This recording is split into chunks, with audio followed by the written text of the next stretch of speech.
So we're gonna check the chat. Okay, perfect. Don't worry, Eric. So welcome everybody. This is our week number 3, and I hope that you had a good week. Well, it's been like 2 weeks since the last time we saw each other, so I hope that you enjoyed your vacations. I mean, your our short break. So just as a quick activity. I would like to read some of the things that you did for Semana Santa. So probably if you can, well, I think that you can. Please write the best thing that happened to you during Easter holidays. What was the best thing that happened to you during that week?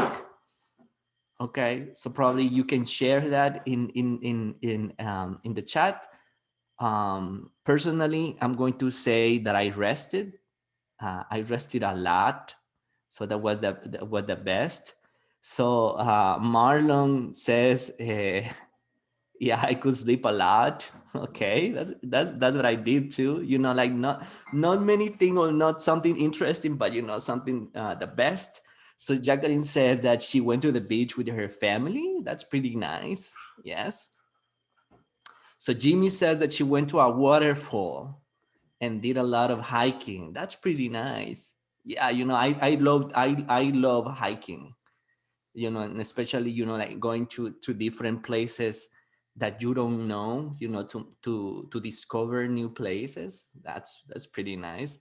So thanks for sharing that, Jimmy. Is there any other one? We have a lot of people in the class, so we have 28 persons. So what about the other ones? What did the other do? Share it with us. Don't be shy.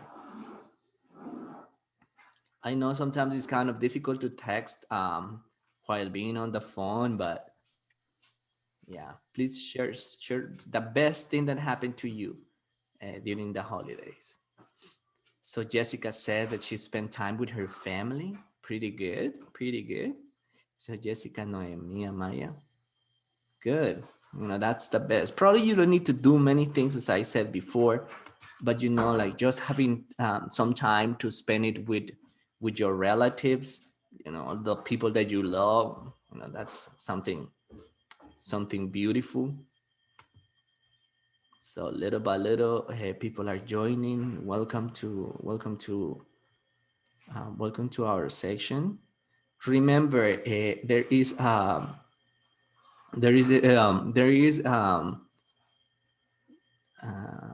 is grading for participation too, right? So I'm reading out loud the messages to record them and later see people who participated. So Natalie Eunice said that she went to church. Yeah, something really important too. I mean, not only just going out and doing things is uh, to dedicate some time for the Lord. Jesus is the reason of the season, so it's really important, to remember Him. Good, that's really good. So congrats, Natalie. Uh, uh, yeah, so we have a lot of people. Some people. So Stephanie Carolina said that she visited her family. That's pretty nice. Catherine says that she watched lots of movies. Yeah, like right now that we have easy access to social media, we can see people talking about different movies. And yeah, so I'm glad that you spend some time uh, like doing different activities, and you were able to relax.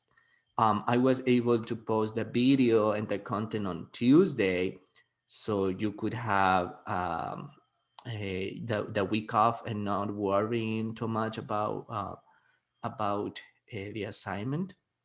So Ramon says that she went to his grandma's house at El Canton. Okay, that's really nice. To El Canton. That's what Ramon says. Ana Gabriela says that she went to the beach. That's pretty nice. It's been a long time since I went to the beach too. So I'm glad that you had some time, like going to the beach too. Rosa Maribel also says that she went to church. Pretty nice, as I mentioned. So thank you so much for sharing some of the activities that you did for the holidays. As I said, I hope that you are recharged, that you are ready to continue with what's missing to finish your major. So far, the next holiday that we have, I know that's what I particularly do. When one holiday is over, I just look at the calendar and try to find out what the next free day is.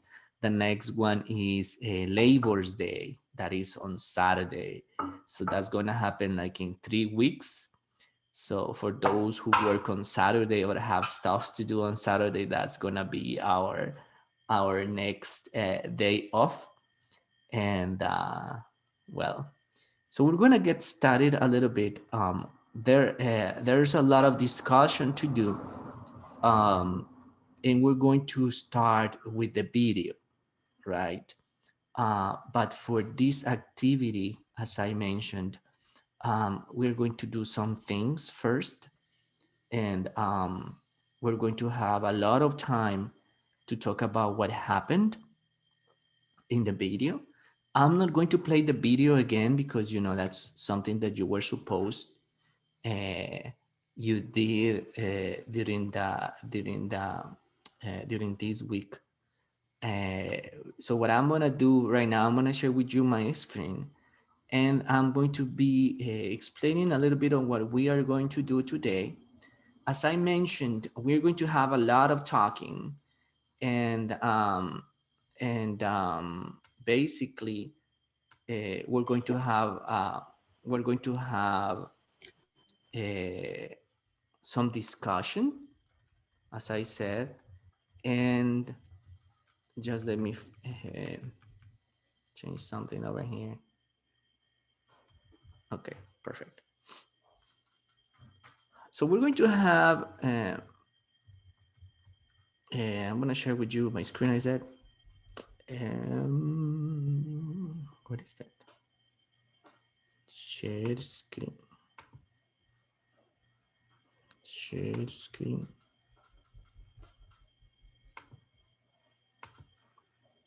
Okay, there you go.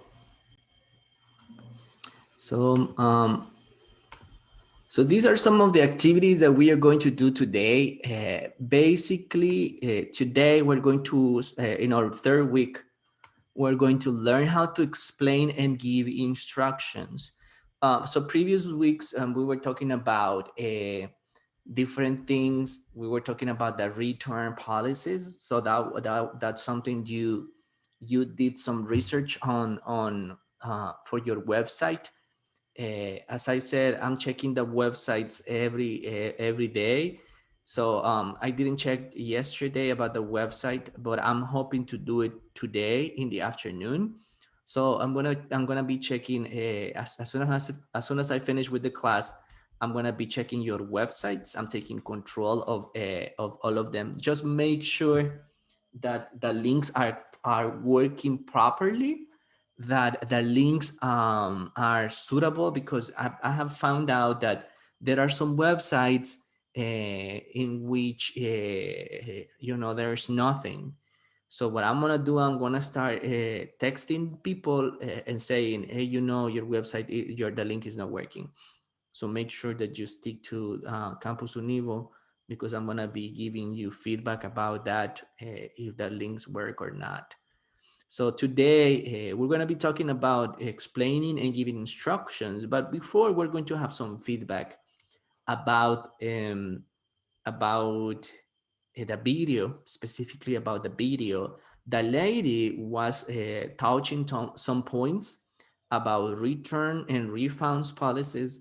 So we're going to get some ideas from each other, and there will be a discussion about that. Um, so the first thing, so this is what we are going to learn today. Um, today we're going to learn a little bit on how to give instructions using imperatives. Also to give instructions using softeners, and also how to gather private information. So that's what we're going to be dealing with today. Before we get started and before the explanation, as I said, we're going to be working in groups, right? So today we're going to have a review of the assignment.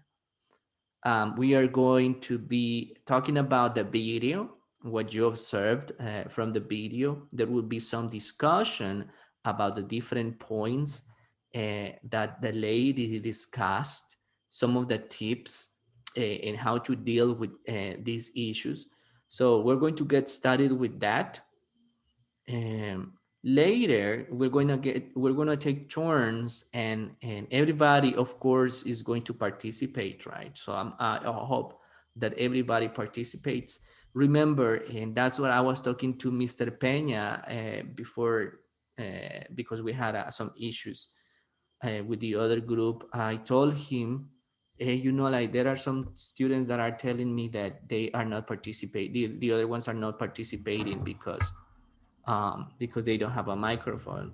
So Mr. Peña told me that you already know that when you enrolled these classes, you have to be ready with all the necessary things, right? And so he told me that you knew and that you had to be prepared, with your camera and also with your microphone. So I'm expecting you to work in your groups with your microphone at least. So we're going to be talking about that, about the video, about the tips and the ideas shared by that lady that is taken from a course that they give. So we're going to be talking about that. That's the first thing that you're going to do. We're going to have like around 20 minutes to do so. Then we're going to be talking about the assignment, about the two websites that you visited. You are going to be sharing with the rest of the group some of the features of the policies. For example, you're going to be explaining, like, okay, I looked for some information about Tommy, Tommy Hilfiger, and these are the features of the policies, and then you explain. Also, you're going to talk about when is the refund applied. So when does refund occur? For example, if a product arrived too late, or the size of the clothes were not as demanded, or the color or the bag was opened and there is no label on it. And also, is there any exception, any exception of the refund policy? Like, for example, there is no exception, for instance, when the product has been shipped and someone steals it, for example, that refund does not apply in that case. So that's what we're going to do. So we have these issues. First, you're going to be talking about the video that you watched from the lady. Later, I'm going to be asking you. I'm going to ask some of you from the class to participate. So be ready to explain about the video and also about the features of the policies, the refund and the exception from the two websites that you looked for.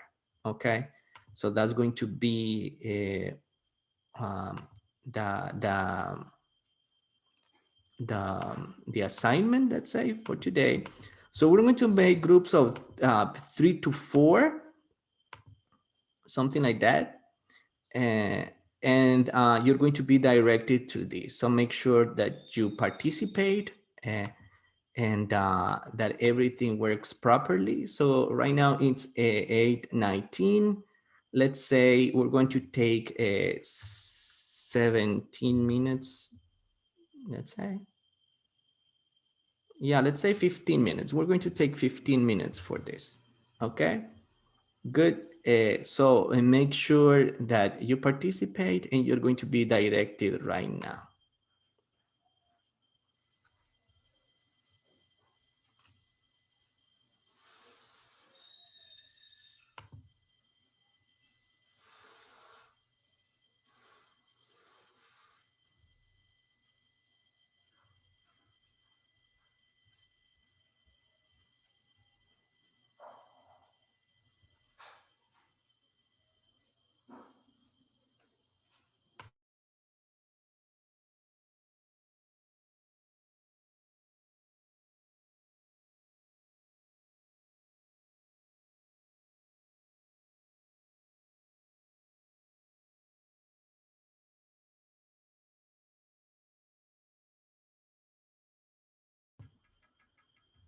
So you're slowly coming back to the main room, so which is pretty nice.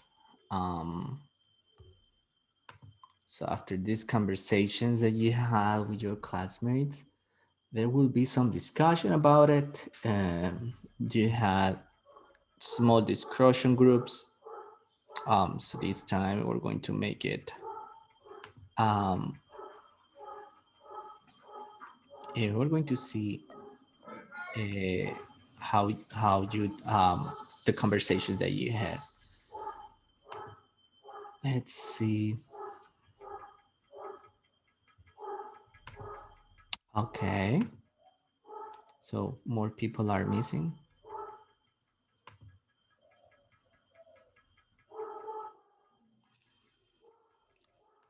Okay. We're giving some time for the other ones to join. You know, sometimes it takes some time.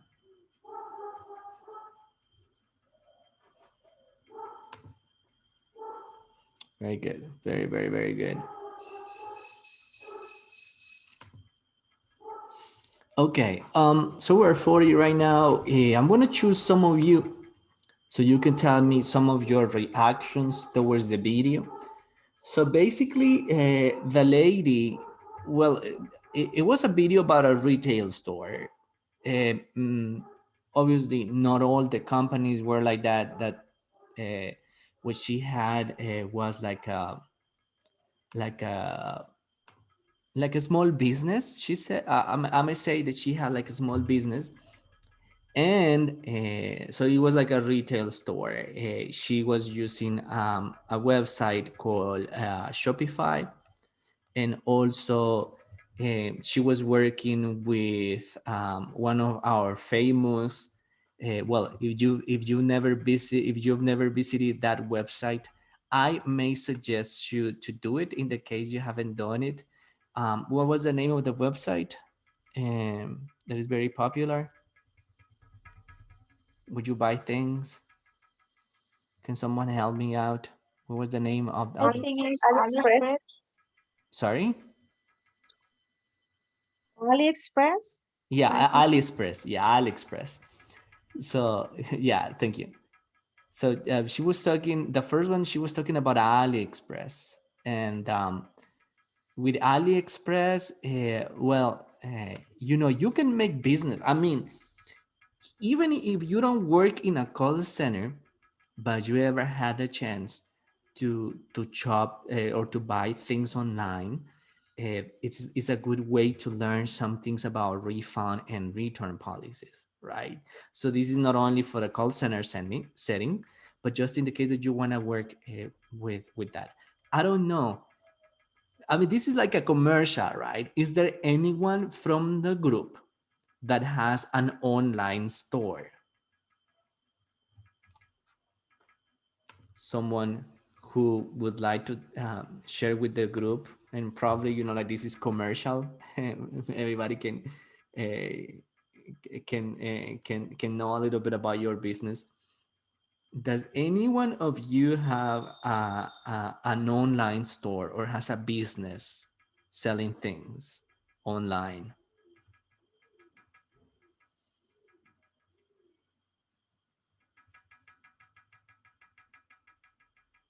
Nobody.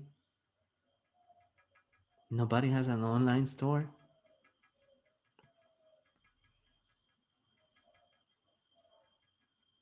No. Okay. Well, here in Santa Ana, I know well because of some students, right? There are some students that have online stores, like different online stores. Once I met a student that sells cactus. You know, it's not a big business, but she sells cactus, and she sells things on Instagram. I also know another one that sells makeup. Also, like a gift store, selling things, for parties, like party supplies. So there are many ways, like that you can get business. And AliExpress is one of those business where you can purchase things online. Right now, it is open. They are coming to El Salvador again after the country was blocked, because of the coronavirus. So AliExpress is a nice way to buy. So the person was explaining some things about her retail store, and she explains some issues, right? So we're going to hear some people. Let's say Wilber Marquez. Share with the rest of the class what you discussed with your group.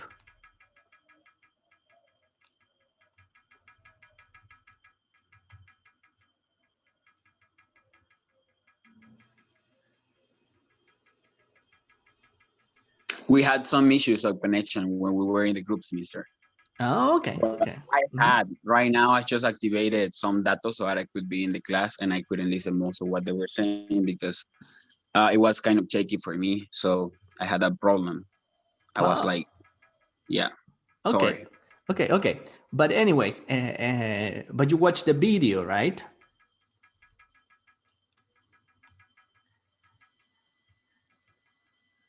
To be honest, I did not. Okay, yeah, don't worry about that. So we're moving with Marlon Noel Nolasco. Hey, hello. Hey, I don't know Marlon. if you can hear it. Hey, I don't know if you can hear me really well because I'm surrounded by a lot of noise. But Yeah, I I'm can I going to can try hear to. you. Yeah, I can hear you. Okay, I'm going to try to.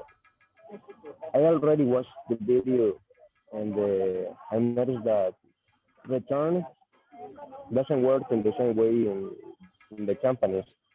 Yes. So my opinion is that, oh, according to what she says in the video, is that you have to look for the a solution before accepting the return or the refund.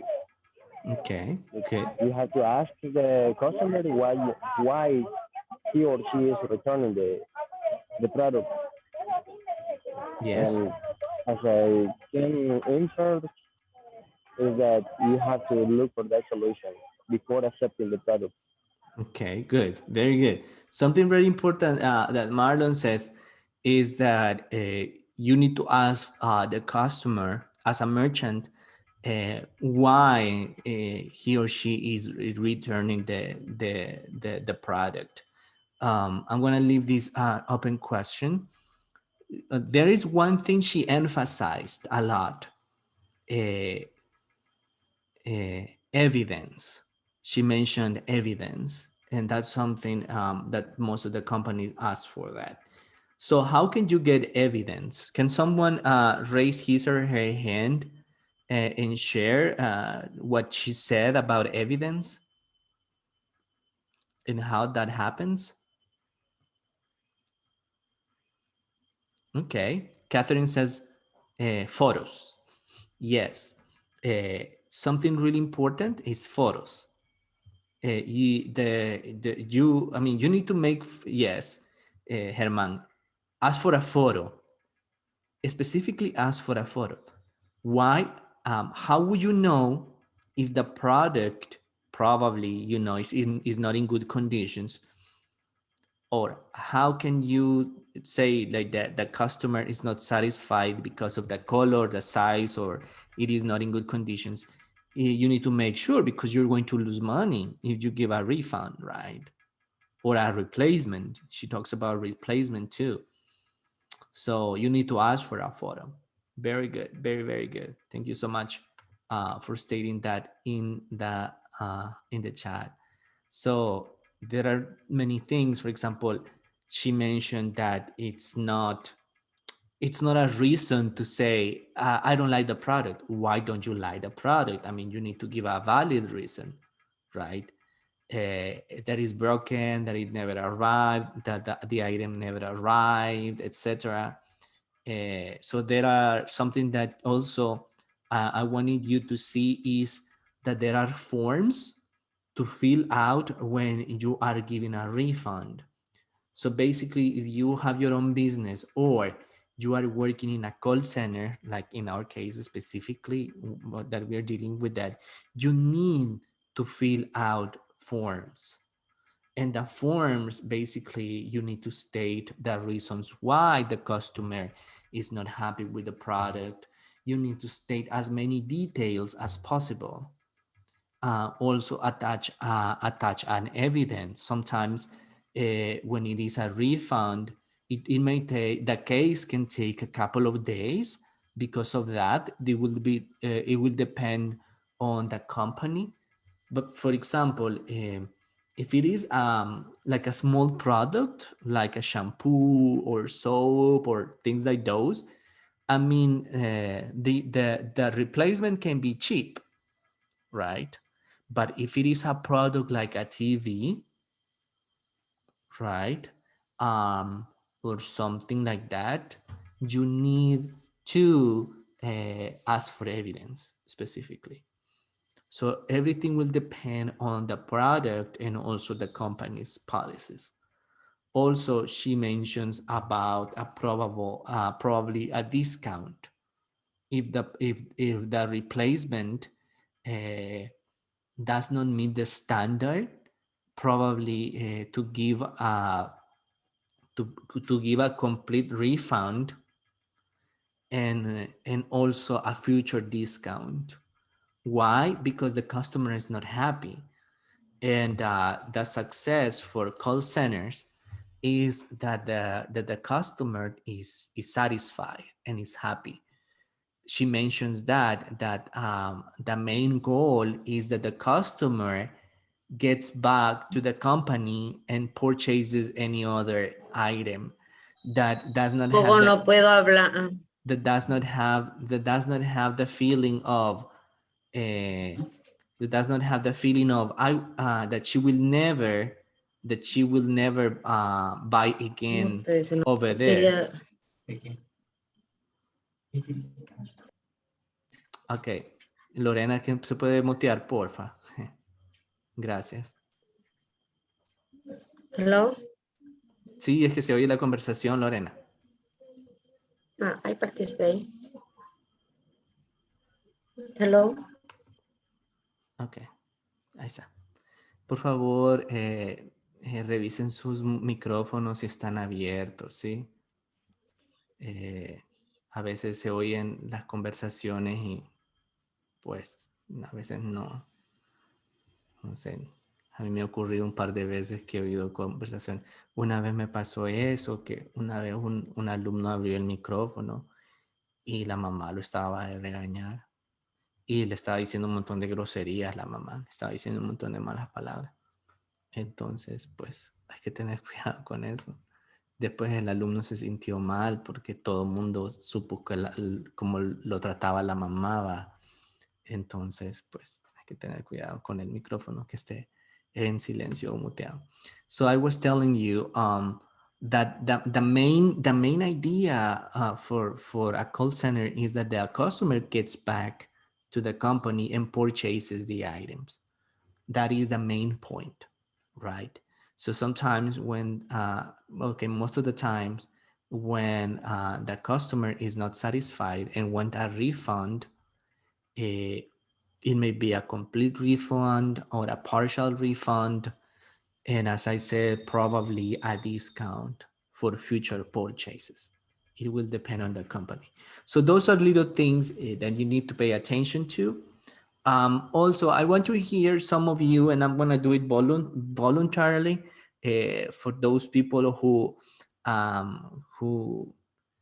as I said, we are having a participation as part of the evaluation too.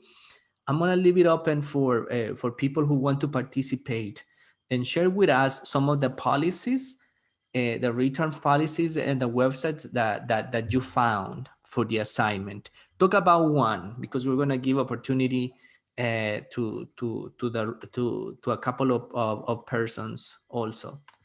Uh, Anyone who would like to share one website, for example, what you found, if there is any exception of the return policy of the website that you looked for, or when it applies.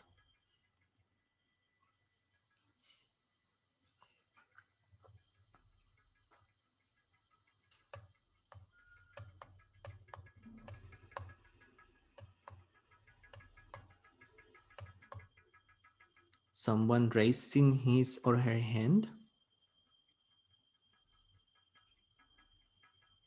and wants to participate.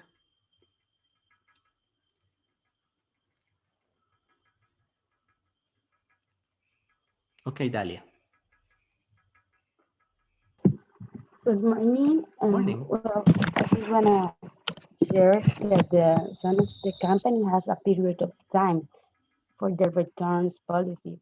For example, some of them have 5 days and others 30 days and so on. And another thing that I want to highlight is the to have a emotional intelligence. When Yes. we are talking about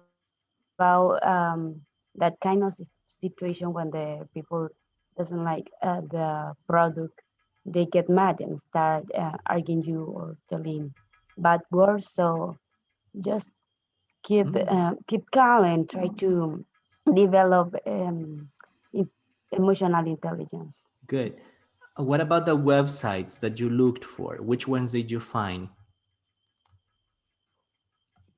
I look for Amazon in yours.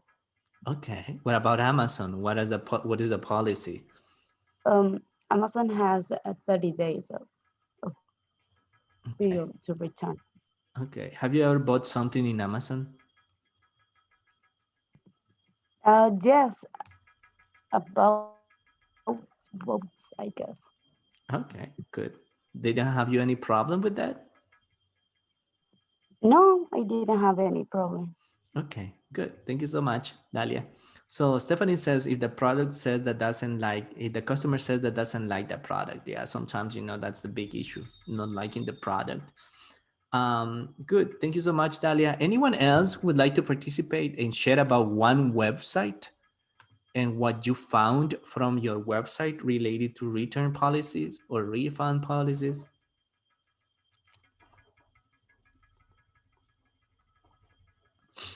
Okay, Flavio. I selected Vans and Forever 21.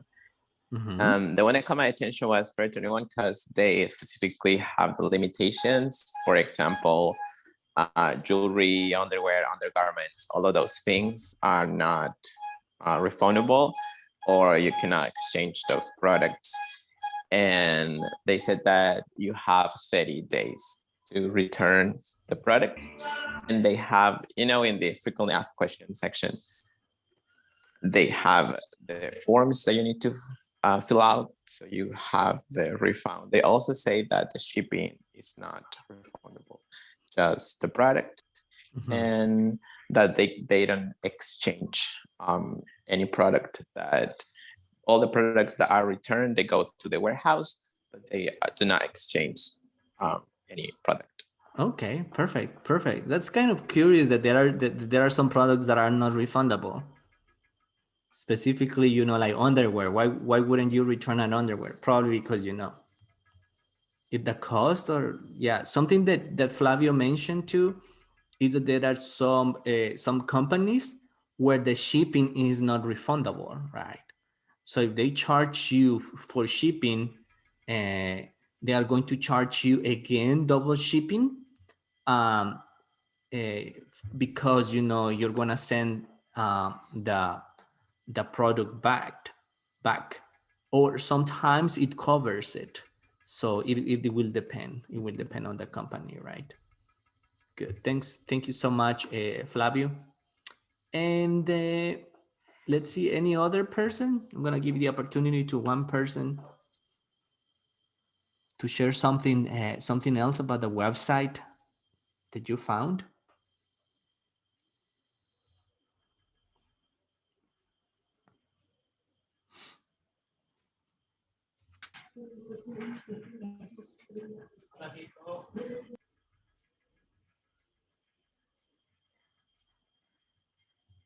Yes.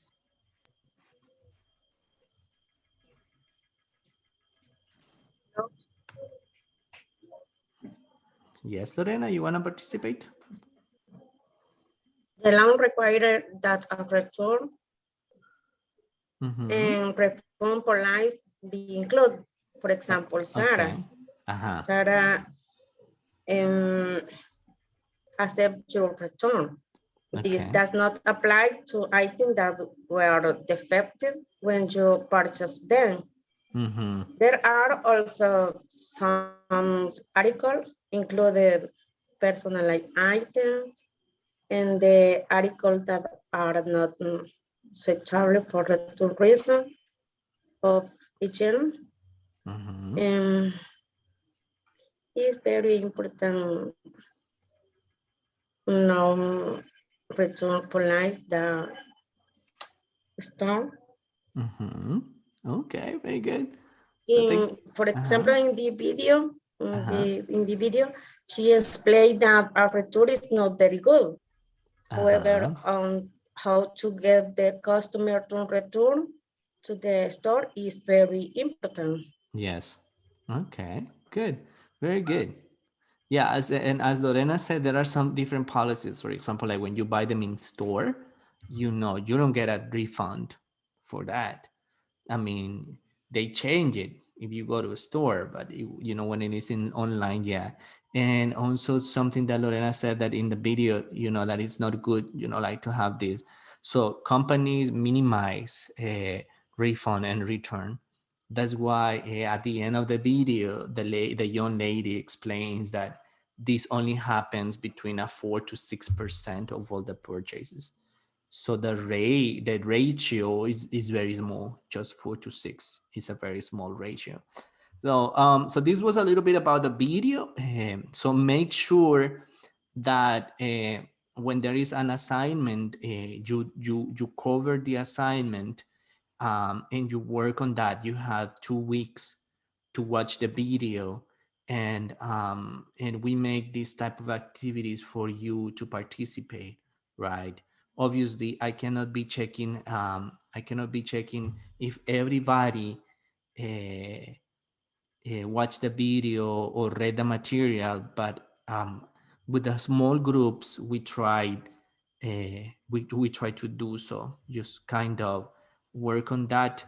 And I'm going to share with you my screen, and I'm going to share with you the other document that I shared with you, that is these mock conversations. So these are some conversations that I would like you to pay attention to, because remember, we're going to have an assignment in which you need to work in groups of in groups of 3 or 2 persons. So I gave you this script just for you to be more familiarized with the type of conversations and also the type of call center accounts. For example, this one is for technical support. So a customer is calling about his internet service. It says that this person hasn't had internet for a week. You have the profile from the customer is a man who is between 15 to 16 years old and is kind of deaf, and it is kind of mad. So what is the goal of the call center agent? First of all, to pacify the caller and to resolve the issue. And also it says over here, establish rapport. So for those who are not familiarized with rapport is having a good feeling between a conversation in two persons. So rapport, you can have rapport. If you took didactics, your professor should have told you that rapport, it is rapport between the teacher and the student. You know, like the good feeling between teacher and student. Also, there should be adequate rapport between student and student, right? So rapport is that a good connection, let's say. So over here you have the conversation. So you can take a look at some of the things that happened. First of all, there is the introduction from the agent. It's always, and that's something that in the call centers trainings, they tell you at first you need to thank the customer for calling. So first, the greeting is thank you for calling, and then they mention the institution, and then it says the name. My name is Jerry. May I please have your phone or account number? Uh, Something to tell you is that sometimes when you work in a call center, they change your names. And I'm talking about they change your names. For example, if your name is very Latino, sometimes your name changes. Uh, this is because there are some customers that may be a little bit racist, and when they hear someone that doesn't sound too American, they get mad. And especially, for example, if you say, "Hi, my name is Maria," I mean, if a racist person may call you, probably this person may be mad just by listening to your name. So probably your name may change. The companies may tell you, okay, so your name is gonna be Mary, it's not Maria, or Roberto. You're gonna change it for Bob, or so Robert. So your name is Carlos. So your name is gonna be Chuck or Charlie. So they change your name probably. It will depend on the company. So it says, I'm sorry, can you please repeat yourself? So when this happens, you already know that the person may probably have some deaf problems. So I'm sorry, can you hear me okay now? I was asking you about your phone and account number. Well, before I give you my account, I just want to let you know that I'm really pissed. So this is telling you, like the person is really mad. Your service sucks. And these are some words that can be polite. You know what I'm saying? There may be some other ones.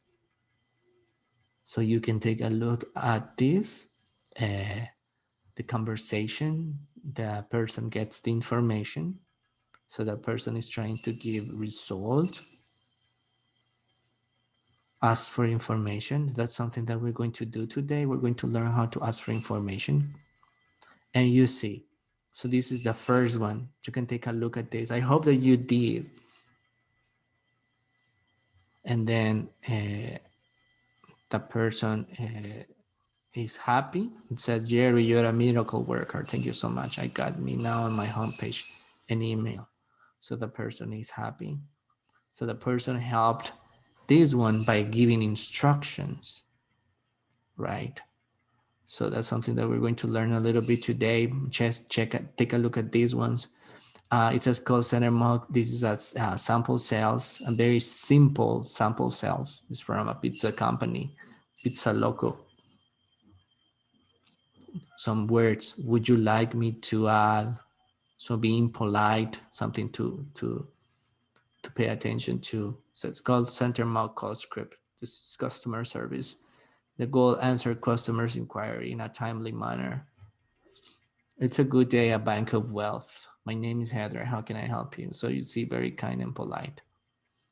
So you have this conversation. So please take a look at these conversations. I hope that you did. I said because you may get some ideas for your future assignment here. Got it.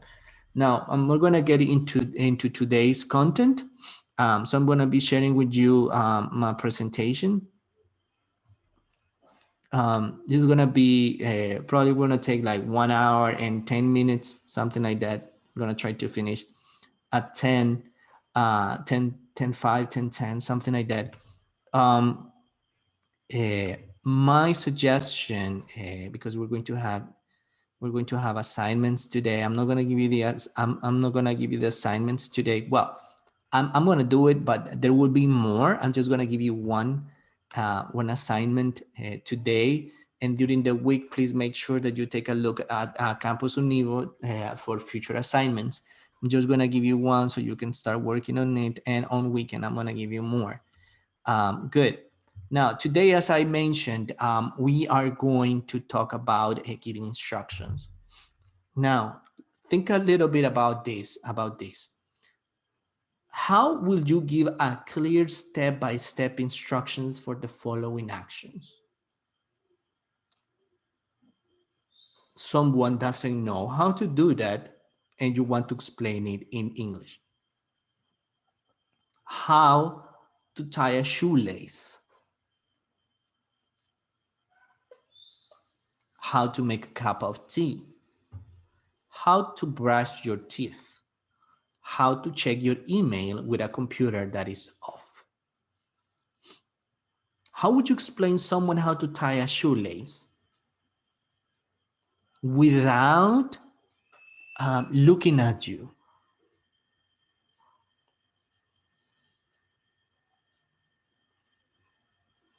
I'm gonna ask a couple of persons. I'm not gonna ask you how to explain how to tie a shoelace because you know that may be a little bit too complicated. So I'm gonna ask someone to help me with that second one. How to make a cup of tea. Let's say I'm gonna ask Henry Perez.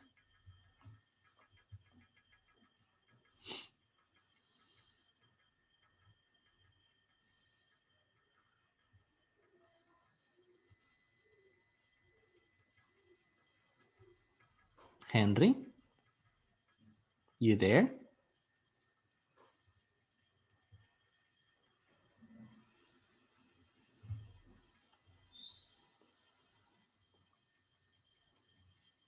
Okay. Jessica Soto. Hi. Hi, Jessica. Let's say you want to explain someone how to make a cup of tea. How would you explain it? Well, first you need boiling water. Mm-hmm. Well, depends what kind of tea. But you need a cup and you need boiling water and whatever you want to make the tea of. You Mm-hmm. can either get um, sort of instant tea, the ones that are like in little bag, or you can make it natural. Mhm.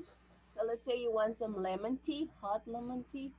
You can start boiling water and add some slice of lemon, then boil it for around 2-3 minutes so the essence gets in the water. Then you pour it in a cup and you have a cup of tea, of lemon. Okay, perfect. Very good. Thank you so much. Easy, right? Huh. You can add honey to make it sweet. So at the end, right, you can add some honey to make it sweet. Yeah. I was thinking about that. I just didn't tell you because you know that's up to your preference, right? If you want some honey. Okay, good. Very good. Now, Jimmy, explain step by step how to brush your teeth. Okay, so first you have to wash your mouth. Then you have to take your toothbrusher. Is that how you call it? Yep. Um, then you put the, I don't know how you call it, pasta on the Uh, brusher. Toothpaste. Well, the toothpaste on the brusher. Then you just have to wash your teeth But carefully. You have to, yeah, but how do you brush your teeth? you go with your brusher from left to right quickly, Exactly. Mm-hmm. quickly. Then you make sure you don't leave any dirty space. Then you wash your mouth again, you wash your brusher, and you leave everything in order. And that's how you Okay. make it. Okay, thank you so much. It may sound something simple that we do, and that's something that I want you to pay attention to. Something simple, like brush your teeth. I mean, you can easily say like Jimmy, and then brush your teeth. But yeah, but how do you brush your teeth? How do you start? Do you start from the back to the front? Do you brush your teeth from the back of the teeth or only the front of your teeth? Do you do it circular? Do you do it from left to right? I mean, there are different ways how to do it, right? Good. So just something simple. Now imagine something simple like this, and now if we're going through a different level, for example, you wanna ask you wanna give someone instructions how to check your email with a computer that is off. Okay, Melissa, Araniva, how can you give instructions on the last one? Okay, good morning. Morning. Well, first of all, you need to have your computer, and it depends, right? If you have a personal computer or a desktop. Let's suppose that you have a personal computer. You need to find the button on, and you need to push the button. So you're going to see some lights that are turning on. And then what you're going to do is go to Chrome or any like Browser? Google. Yes. Browser? And then yes, go to any browser and then look for some points that are in the right side, if I don't remember bad. And then you're going to look for Gmail, or if you're going to you want to log into Yahoo or whatever, you need to look for it in the browser.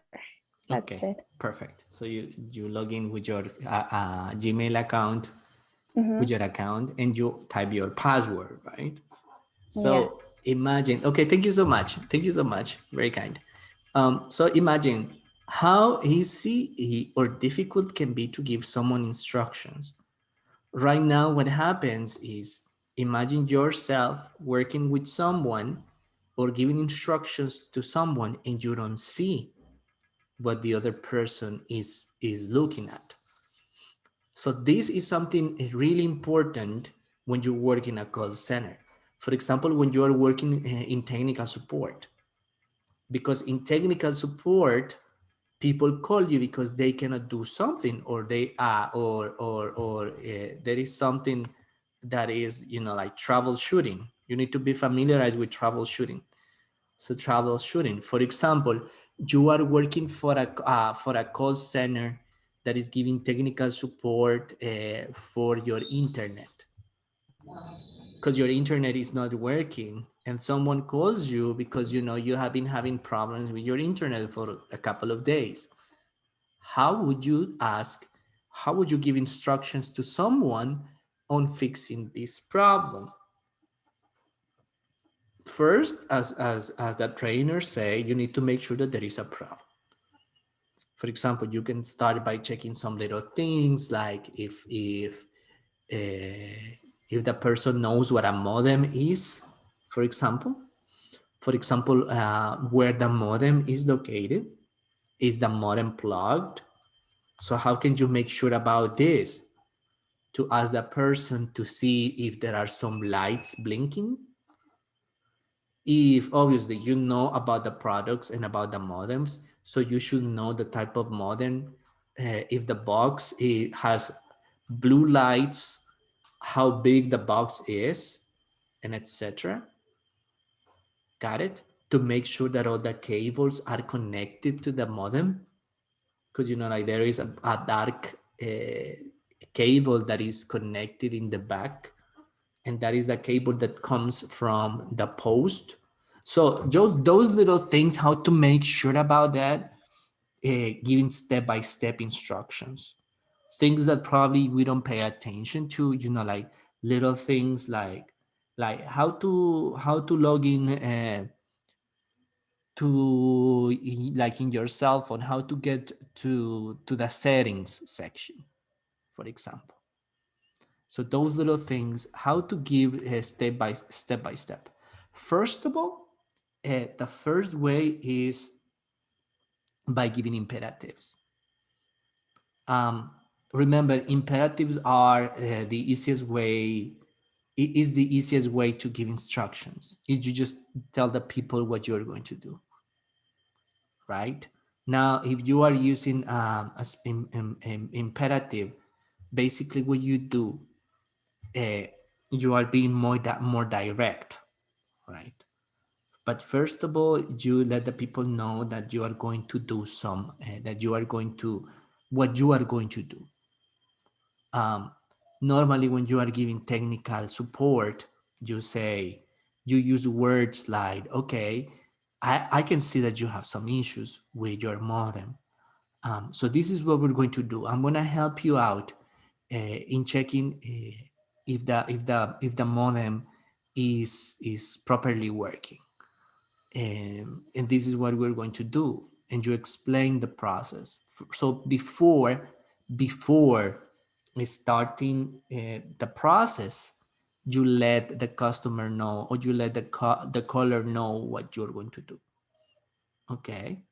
Now you may use some words. Okay, please plug do. Now check in the back of the modem if the cable is connected. So you use imperatives. Okay, now plug it again. Do this, do the other thing. But as I said, first you need to let the caller know, or you need to ask the person if the person can do that. Okay, so that's the first one. You use the imperatives. Another way to give instructions is by using softening expressions.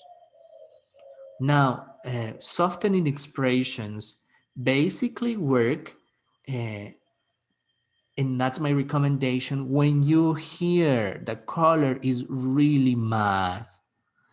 So what you need to do is to pacify the caller. Obviously, the caller needs your attention and your help. And these are some of the expressions that you may use. I want you to do this. I would like you to do the other thing. I need you to. Exactly. Being very, but very polite, because that's the only way that you can calm the caller down. So the first thing is, I want you to do this. I would like you to do this. I need you to check if the internet works. I would like you to turn on your computer. I need you to log in into this website. I would like you to do this. So softening expressions are really helpful to pacify someone who's really mad. Got it? This is what we're going to do. And then you tell them. So all of these expressions, as I said, uh, should be conducted or should be used when you start with the process. Why? Because at the beginning, as I said, the customer is really mad, is really angry. Or when you have identified the problem, for example, if you have seen that the modem is not working, I'm using this example because I have a modem that was not working yesterday, and that's what I'm telling you about this. Uh, is for example, the modem is not working because the cable was not properly plugged, right? And you have identified that the cable was not properly plugged in the back. So this is what you do, this is where you do this. Okay, so I can see that your cable is not properly plugged. So I would like you to unscroll the cable a little bit. Can you do that for me?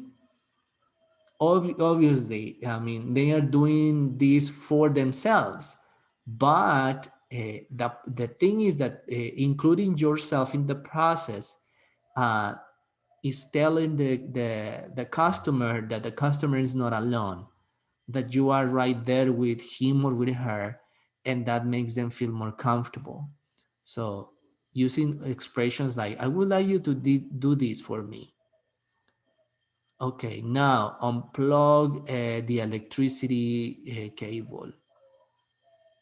Now plug it again. Do you see any lights blinking? Not yet.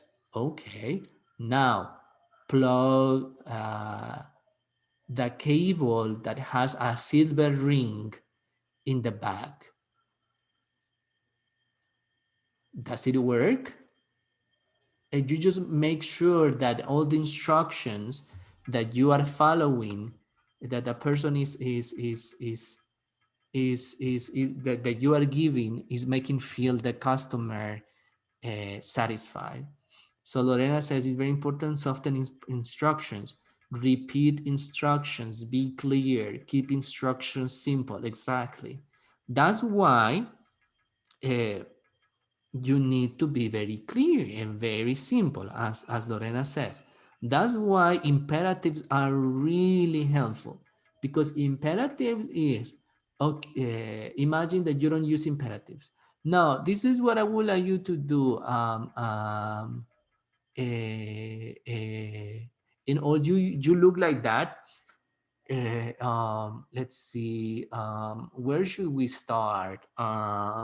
No, with imperatives is, I want you to do this. Check if there are some lights blinking. What color are the lights? How many lights do you see? Okay, unplug this, plug the other. Okay, and so on. Yeah, you need to be very clear. Another thing, intonation and sentence stress are also very important when giving instructions. Why? Because you need to sound polite and you want to help as much as you can. Obviously, also this happens. Normally, the call is being recorded. Most of the companies use metrics by by recording the call. At the beginning, well, it depends on the company, and they tell you that part of the policy is to let the customer know that the call is being recorded. Someone say, hello, good morning, thanks for calling Universidad de Oriente. My name is Roberto, and for purposes of quality, this call is being recorded. And then you just need to know why, because they give you feedback. Got it? So sentence stress is very important too. Now, why is it a big issue?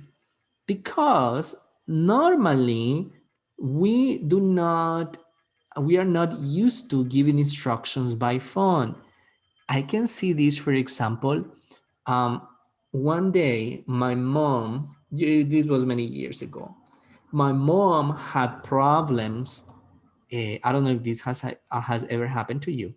My mom had problems to find her email app on the phone. And she called me y me dijo, mira, hijo, fíjate de que quiero ingresar a mi correo desde mi celular y no puedo. ¿Me ayudas?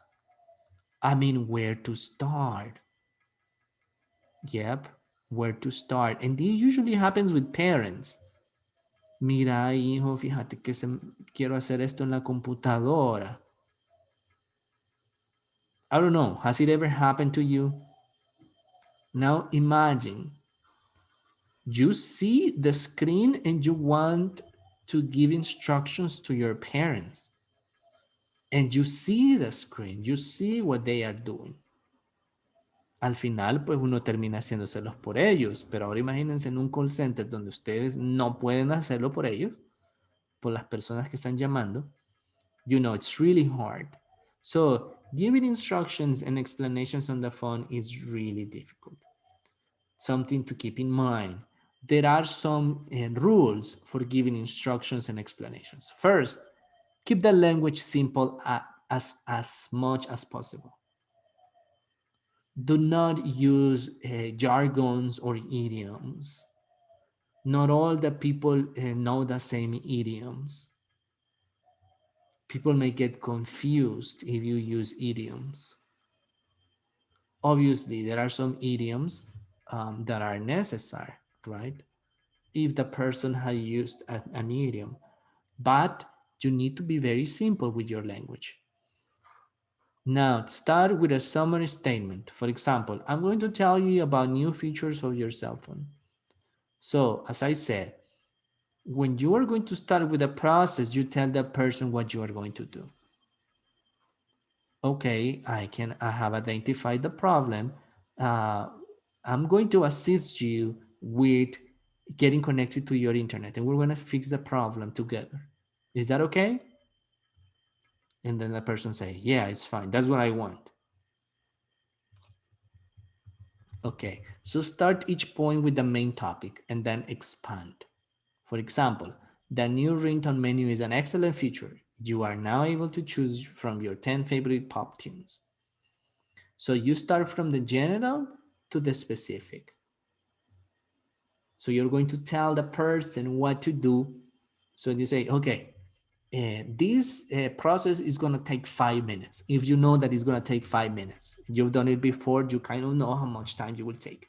So this process, the process of getting connected to the internet is going to take 5 minutes only. But I'm going to need I'm going to need your help as well. Is that okay? Can you help me with this?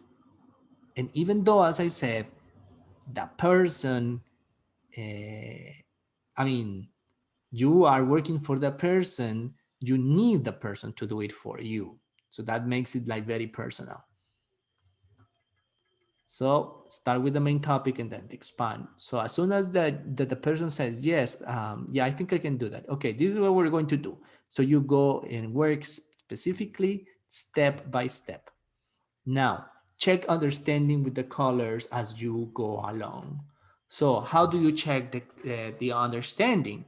In English, there is something that I have learned, and probably you can put it in, you can identify this as well. There is one that there is an activity called CCQ. CCQ. So what we do with CCQ, we ask comprehension questions. Got it? Comprehension question. That's CCQ, comprehension questions. For example, what are we going to do first? What are we going to do later? What color? What color are the lights? Have you plugged the cable? What color is the cable? So things that you have mentioned, you ask the caller again to check if the person is paying attention. So you're going to say, for example, I'm going to continue with the modem. So once that the modem is plugged, you are going to see 3 blue lights blinking. Have you plugged the cable? And then the person may say, no, no, no. Okay, can you please check if the cable is connected? And then it says it's fine. So what color? Uh, okay, how many lights did I say should appear in the modem? And that person says 3. So what color did I say they are? Blue. Okay, perfect. Now that you have plugged, do you see any light? And as you have asked the person that there should be 3 lights, so the person is more aware. So it says, the person can say, yes, yes, I can see some lights. How many do you see? And then the person says 3. What color are they? Blue. But how do you know? How does the person know that is doing the things correctly? Because you have told the person in advance what you're going to do and what you are expecting to see, even though you don't see them. How do you know about this? You know because you are familiarized with the products, right? Right now, obviously, you don't know too many of these things because you haven't taken a training, right? But in order to do so, you need to read a material. You need to check the products ID, the features. You need to check how they work. Right now, they are giving you videos to see how the product works and etc. Okay, good. So at the end, you summarize at the end what happened. Good. So at the end, the end of the call ends. Okay, I'm really happy that I assisted you with a phone call today. Um, so this is what we did. At the beginning, you called because you had some connectivity issues with your internet, and it took us 5 minutes to solve this problem, as I mentioned. Uh, Now you see the three lights. Now your phone is connected to the internet. Is that okay? And then the person says yes. And then is there anything else I can do to assist you? And then the person say no. And then you say, okay, thank you so much. This it was Roberto Carlos helping you in this call. Have a good night, or have a good afternoon. Good. Something important. Remember your listener. Got? Remember your listener. It depends on the listener, depends on the person that you can use instructions clear, or you can give more instructions or more words. If the person, for example, is not an expert speaker, or if it is an older person, probably may have problems to listen. For example, you are calling, I mean, it may happen. I have seen this a couple of times before. Uh, one friend was working for a telephone company in the U.S. The government, the U.S. government, gave,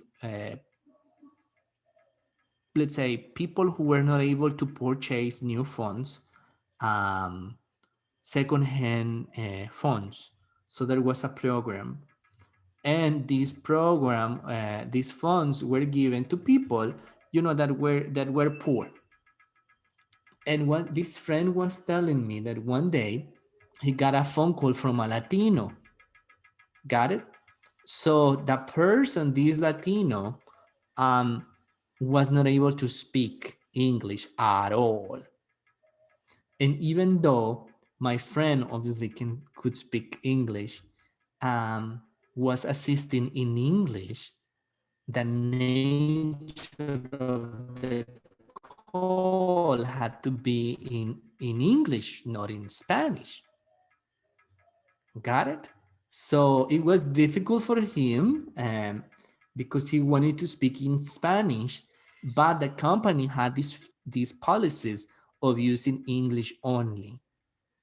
So it was frustrating for him because the caller was Latino, and he was not understanding. So he tried to be as simple as possible, to help this person with the phone. So you need to remember who your listener is. Okay.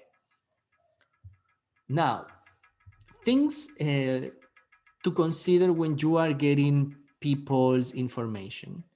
What type of information can you ask? And we are going to try to identify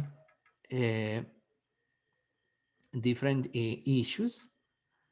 So I'm going to be asking in the chat, if the information from the words that you see in the screen is public or it's private. For example, the salary is something public or something private.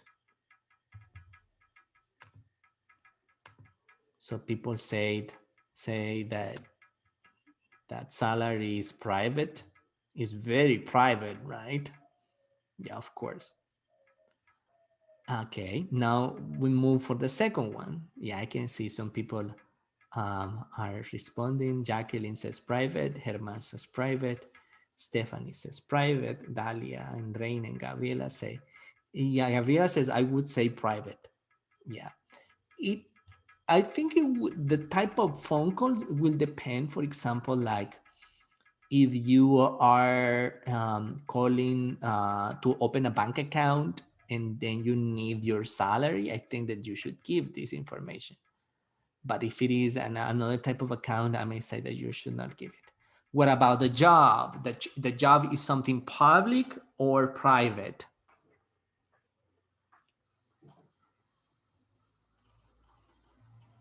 The job. Okay, good. Stephanie, Dora, Jonathan, and Jacqueline say public as well as Lorena. Good. And Mauro too said public, as well as Olga.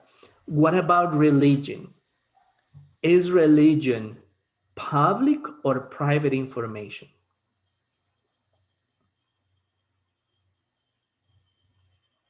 Religion says Stephanie, Carolina, private. Blanky says private too. Evelyn says private. Gabriela says private, and Olga as well. So there are some other things, with religion right now. Yeah, Herman, something that Herman says, both. I think it could be both. It can be private too. Religion is something that probably can be public or it can be private. It will depend on the context that you are.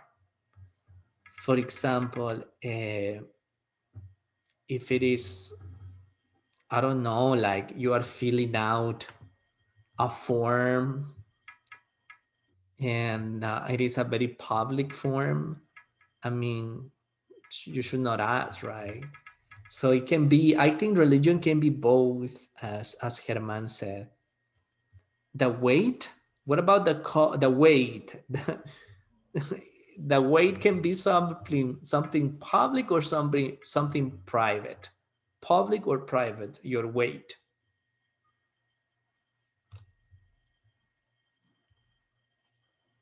Hey, Jonathan. And, okay, everybody says private. It can be both, says Ramon. I think it will depend too. For example, if you are going to the doctor, yeah, Mabel is right. It can be both. It only, exactly as Jimmy says, it should only be available for health stuff. For health stuff. Imagine for a job, I think if you are filling out a form for a job and they ask you about your weight, I mean that may be weird, like you're filling out a form and they ask you for your weight. But as Jimmy said, if it is for health stuff, well, it should be private.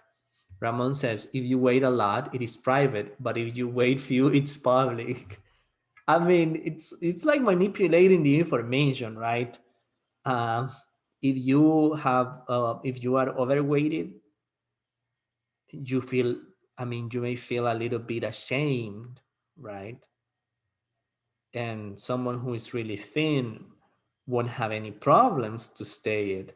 So I think the problem is for people who are overweighted, right? So that may be.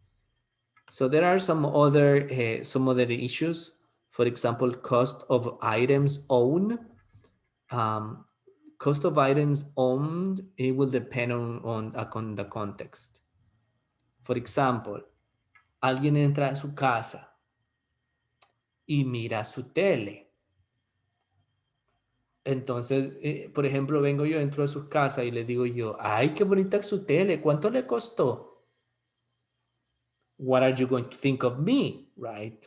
Me dice, el teacher va que make. So that is private. But if it is related to some other issues, it can be private too. I mean, most of it is private. Then there's some information, children, the weather.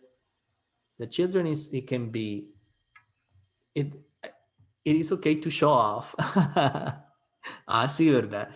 Si es 4K, ahí le dicen, sí, no es que me costó $800, ahí en la Curazao lo saqué, lo compré cash. Yeah, if it is to show off, yeah, it's okay. Yeah, I think it will depend, right? Children, for example, in the case of children, well, it can be private or it can be public too. I think it will depend.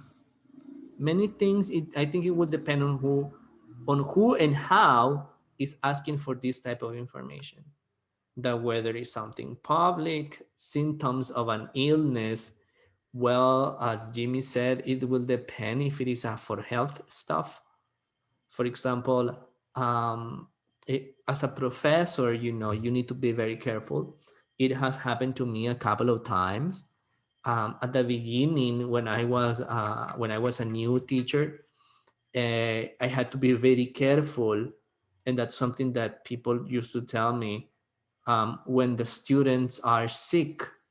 How to ask if a student is sick, especially for young ladies, because with young ladies is more it's more uh, you have to be more careful, and that happened a couple of times. Like, for example, there were some young ladies asking me to leave the classroom because they have health issues. So I learned that in that case, what is better not to ask, because there are some things that should be very private, right? So in the case of young ladies, these there are some questions that shouldn't be asked. About emotional state as well. Uh, well, we're working in a call center with call center settings, right? But in the point is how to ask this kind of information, because at the end, the way you ask for information uh, should be very careful.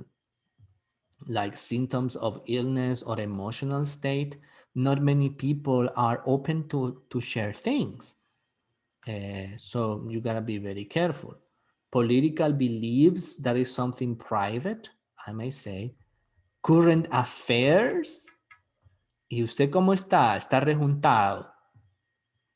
I mean, that's not a way to ask for information, right? Okay, what is your marital status? If it is something related to that.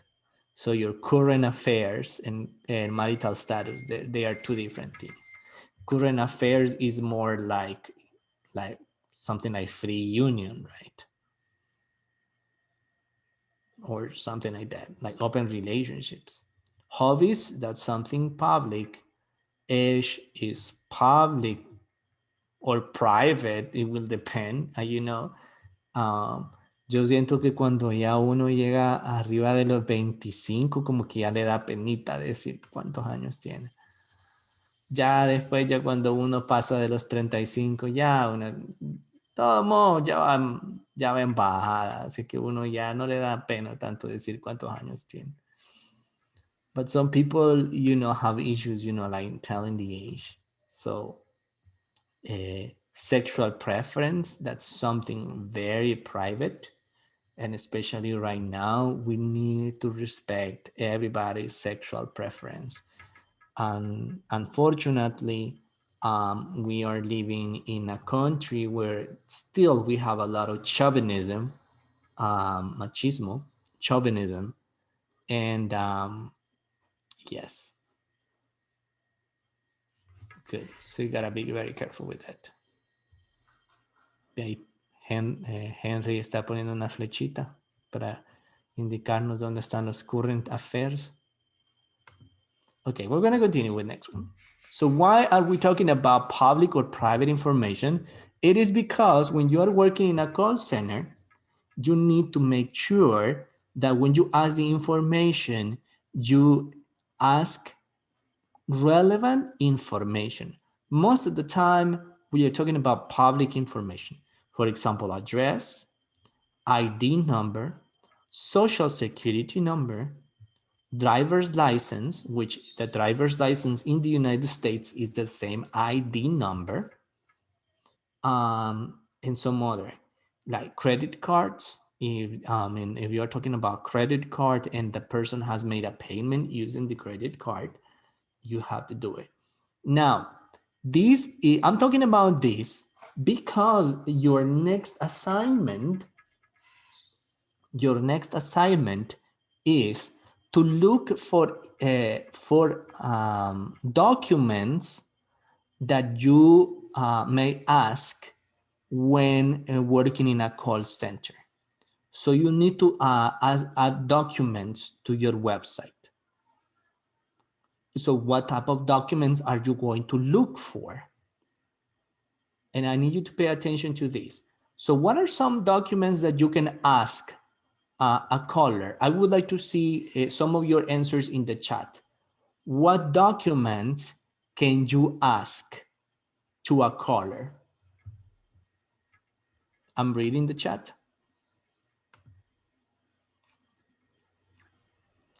Which documents can you ask if you while working on a call center?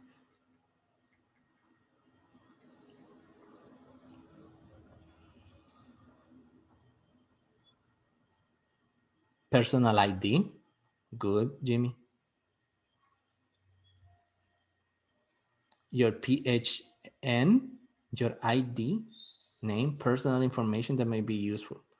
Your DUI or your NIT in El Salvador. Yes. So we call it in English, your personal ID. It says the last 4 digits of the social security number. Good. The address. Nice. But where, in which document can you see the address? Your account number. It says pasaporte, says Blanqui. Sometimes the number of your membership, insurance ID, your name or address. Yeah, but where do you get all this information? In the United States, the most common documents that they ask for are the following. And these are the documents that you need to look for. So you're going to look for images and you're going to include them in your website. Why are we doing this? Because if you are working in a call center, you need to familiarize with Americans' documents, right? Because normally if you're working in a call center, you need, your DUI, you know how your DUI looks like, right? Or your NIT. But what about American documents? So you are going to look for the following documents. First, social security card. So that's the first thing that you need to look for, your social security card. As a difference, el número de seguro social in El Salvador, you get it if you are affiliated to El Seguro Social. Got it? But the social security here in El Salvador is different from the social security in America.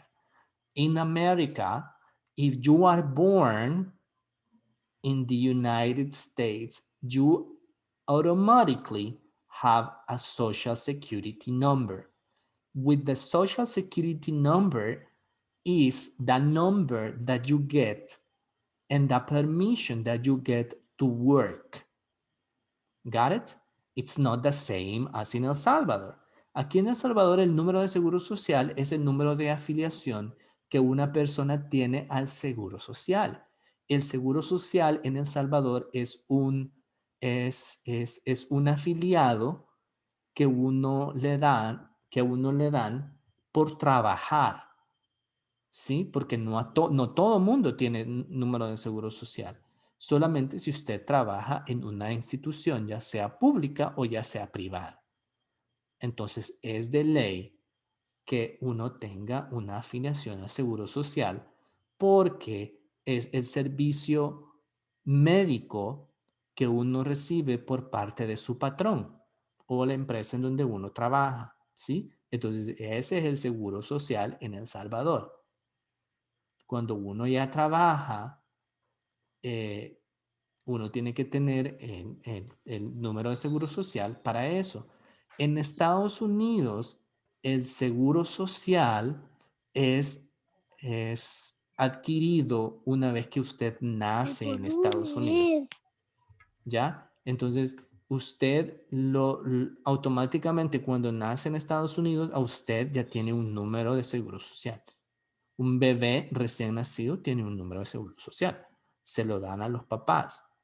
Entonces, con ese número de seguro social, la persona automáticamente ya puede trabajar. Entonces, eso es el inconveniente que tienen muchos de nuestros hermanos salvadoreños cuando buscan el American Dream en Estados Unidos, porque ellos no pueden trabajar, porque como no son americanos, ellos no tienen un número de seguro social. Entonces, el número de seguro social de una persona en Estados Unidos es muy importante. Con eso ustedes pueden abrir una cuenta de ahorro. El número el número de seguro social es, es mucho más importante que la tarjeta de identificación. El número de seguro social es como el DUI, pero de que uno ya nace con él. Ya, obviamente el DUI uno aquí en El Salvador lo saca cuando tiene 18. Okay, so this is something that you're going to look for because you need to be familiarized with social security cards. So you're going to look for a social security card. Also, you're going to look for a driver's license. Remember, the driver's license can vary as well as the identification cards, the personal IDs. They are completely different because they depend on the state. Each state has different cards. So there is no problem about that. So you're going to look for that. You're going to look for the social security number. You are going to look for a personal ID. You're going to look for, as I said, a driver's license. You are going to look for also a credit or a debit card because you need to see that too. Got it? And also a passport, an American passport, an American passport. So that's what you're going to look. You're going to look for these documents and you're going to post them in your website. You just need to post them and you say American documents or documents to gather private or public information. So that's what we're going to do. Now, so this is going to be the first part of the assignment. As I said, you're going to have a couple of days, and on Wednesday, I'm going to put another article and another video that we're going to watch. Now we're going to continue, just only 10 minutes more or less than that. So asking for information. This is something really important dealing with a call center. Ask for information. You need to be very careful on asking information. There is some information, as we have seen before, that can be very sensitive, and you should not ask. But there is some other information, for example, like a bank account, that's something really private, and you should be able to gather this information from your customer. So the first thing that you need to do is to make sure that you are not upsetting the caller. And you need to watch out on what the responses from the caller are. The first thing that you need to do when asking for information is to acknowledge. Remember, acknowledge is to say sorry in advance. That's one of the meanings of acknowledging, or acknowledge can be also considered as giving credit. But in this case, acknowledge, we're going to consider it as saying sorry in advance. So these expressions are used when you want to ask very sensitive information or information that the caller may consider as private. Forgive me for asking, but can you please can you please tell me your age? Or I'm afraid that we will need to get your bank account number. Is there any problem for you to provide me the last digits of your credit card? Or excuse me for asking, but I need to know, I need to gather this information. So asking for information is something like very crucial, and you first need to acknowledge. That's what you need to do. First, to acknowledge. The second one, be professional. Be professional all the time. So being professional is to be kind, to be polite, to explain, that's number 4, to be able to use the right words, to make sure that the information that you are asking is considered relevant and appropriate. Number 3, don't comment. Don't comment. For example, if someone tells you, if you ask, for example, a lady, I'm sorry to ask, but can you please tell me how old you are? And the person, the lady tells you, oh, I'm 40 years old. Imagine. And then you say, wow, but your voice sounds like 20. I mean, in that case, you are not being professional, right? Or don't comment. Why? I mean, some people may do it, right? But that sounds like harassment as well. That's not being professional, and that you need to comment on that. Or for example, can you please tell me, I'm sorry to ask, but I would like to know your address. And the person tells you your address. And then you say, wow, that's a really nice neighborhood. I mean, don't comment. You just get the information. You get the information. You process the information, and that's it. You don't need to make any comment.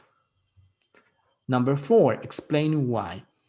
As I mentioned a couple of minutes ago, it is really important to explain why you are doing the things. This makes the caller or the customer feel comfortable that you know what you are doing, that you are helping throughout the process because you are prepared to do that, right? If you are asking for information, why you are asking for information? So you say, oh, I'm sorry to ask you, but I need to make some questions to check out your current status in our account. I need to verify the information. So you are explaining why you are asking the information. Got it? And this was the last slide. So as you could see, asking for information is something that we may probably see, and we have gone through this. What I'm going to do during this week, on Friday, I'm going to post an audio. And this audio is related about this.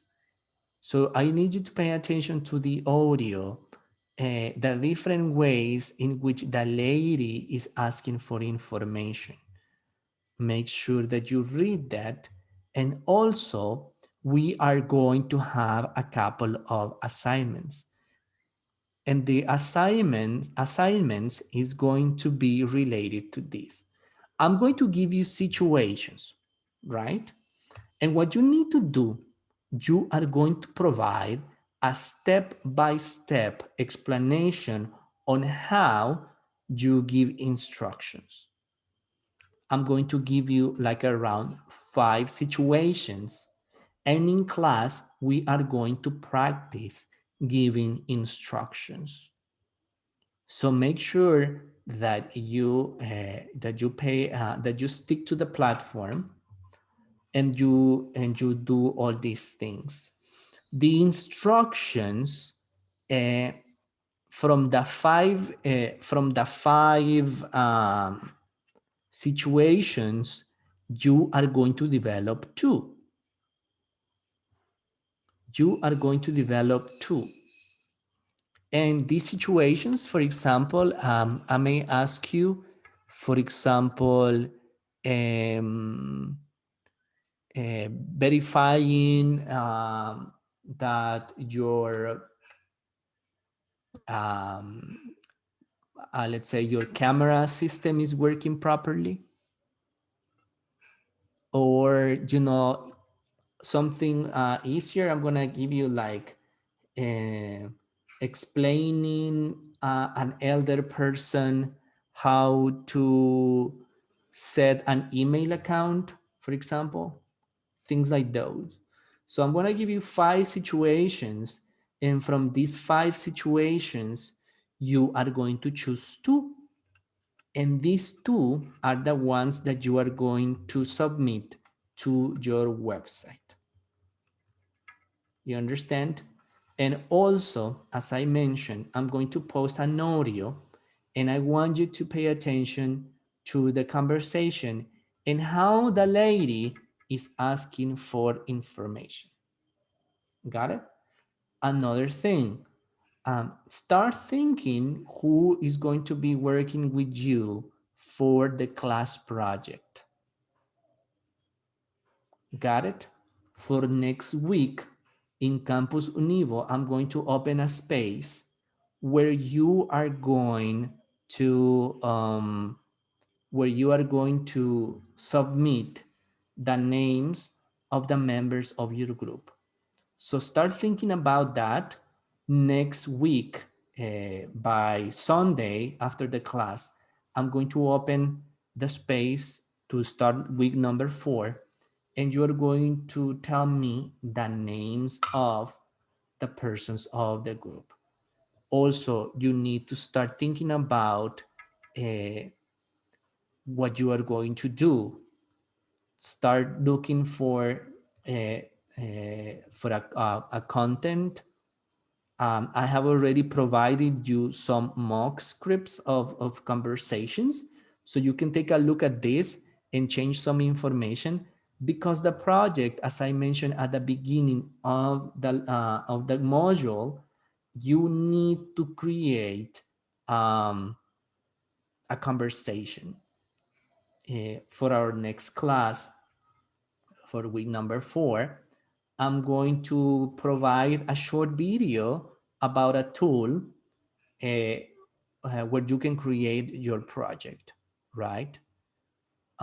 Is there any question, people?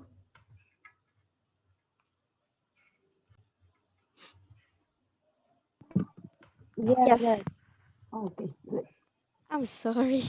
Yes, I do have a question. I was actually writing it on the chat. I would Mhm. like to know if maybe it's possible that you could create a section in the campus where maybe you can give some feedback about our websites, because each week we are posting stuff and I would like to know, like, make sure that I am fulfilling the requirements of the task that you assigned. Okay, So I don't perfect. know, maybe Yeah.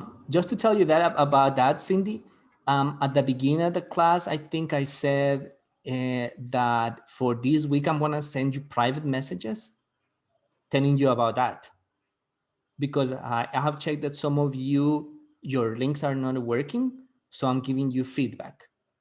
So probably you were not here, I guess, or probably you didn't hear. Yeah, but I said that I'm giving you feedback. Mhm. Does it work?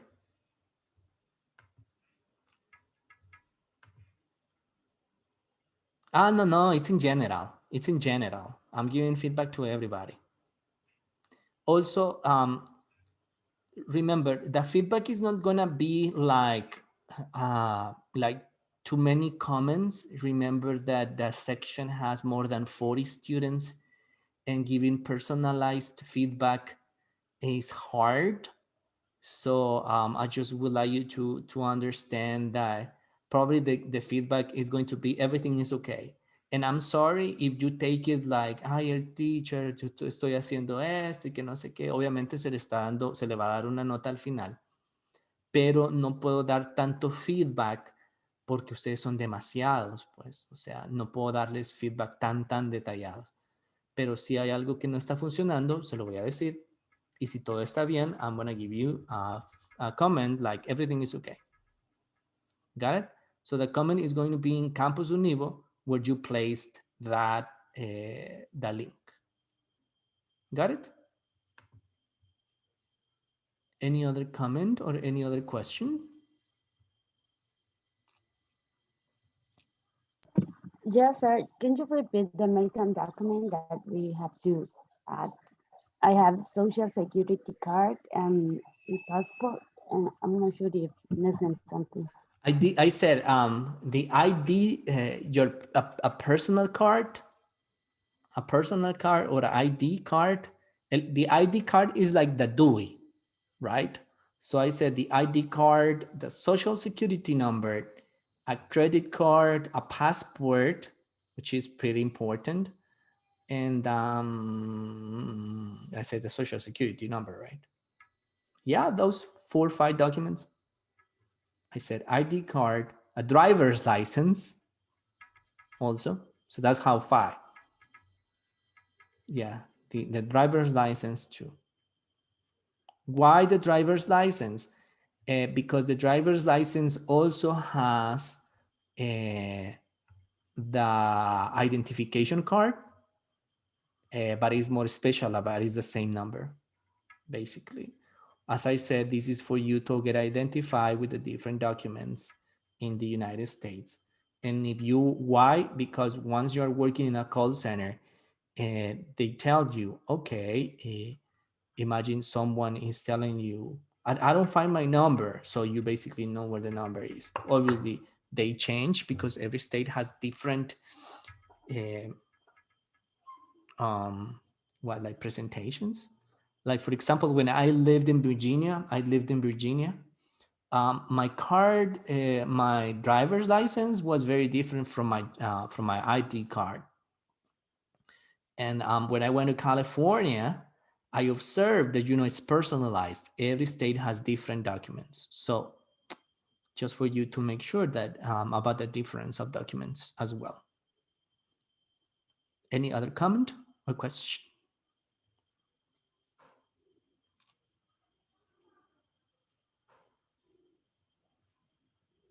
Okay, so we're going to finish. There are a couple of things to do. Remember what I said about the documents that you have to submit to your website, which is pretty important.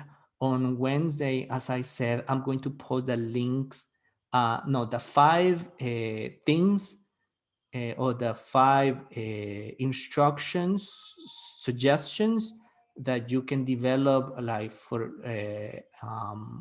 giving a step-by-step instruction process.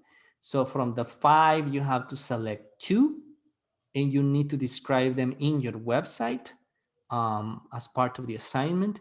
And also, I'm going to post an audio for you to be familiarized about the things that we studied today. ¿Cuántos integrantes deben ser en el grupo? Okay, they should be maximum 3, no more than 3. So it should be in pairs or in trios. Why? Remember, what you are going to do is the project is going to be a conversation where you are putting into practice everything that we are learning. So If it is two persons, it's easy because you know one person is going to be the customer and the other one the agent, right? It can be three, it can be three persons. For example, one can be a customer and it can be two agents, right? For example, the first agent tries to solve the problem to the person, and it says, after gathering the information from the lady or the man, at the end you realize that it's not your area, for example, and then you tell the customer, okay, I'm really happy to assist you today, and with the information that you gather, I can see that my problem does not belong to my area. So right now I'm going to transfer this call to one expert in the area. So hold on for a second. And then you transmit the call to another person that it may be an expert. So in that case, you can work three persons. One person can be the customer, and the other two can be agents. So it can be three persons. But if it is more than three, there is no option. I mean, normally in a phone call, I have to specify, when you are working in a call center, uh, there should be just two persons involved, the customer or the agent. And as I said, if the agent uh, evaluates that another person can provide a better solution because it's not your area, you escalate this phone call to another person. Normally, at the end, the purpose is that your phone call or the problem does not reach the supervisor's task, because that's something that should be avoided. The caller should never talk to the supervisor, never. But there are some cases in which the caller is extremely mad, but extremely mad, and it is emphasizing, I want to talk to the supervisor, I want to talk to the supervisor, I want to talk to the supervisor. And you are trying to help, but the person is skipping the same attitude, the same negative attitude. There would be some times, as I said, that the caller can curse you, tell you bad words, and you are completely desperate. You have nothing to do. So in that case, you can transfer the call to your supervisor. But that's, like the limit. And obviously, if you transfer the call to your supervisor, your metrics is going down. So you should just be patient and patient and patient. So that's why the image of a supervisor should not be included in your project, because we don't want that to happen. So that's why I'm specifying supervisors. That's a different task from call center, because those are just the ultimate source to give a solution to a problem. Okay, so the members, as I said, two would be adequate. Three, if there are two agents, two call center agents in the call, but no more than three. Are we okay, guys?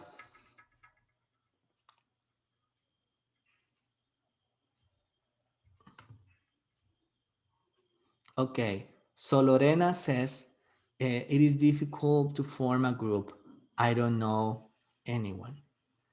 Um, so if anyone wants to help Lorena, please contact her.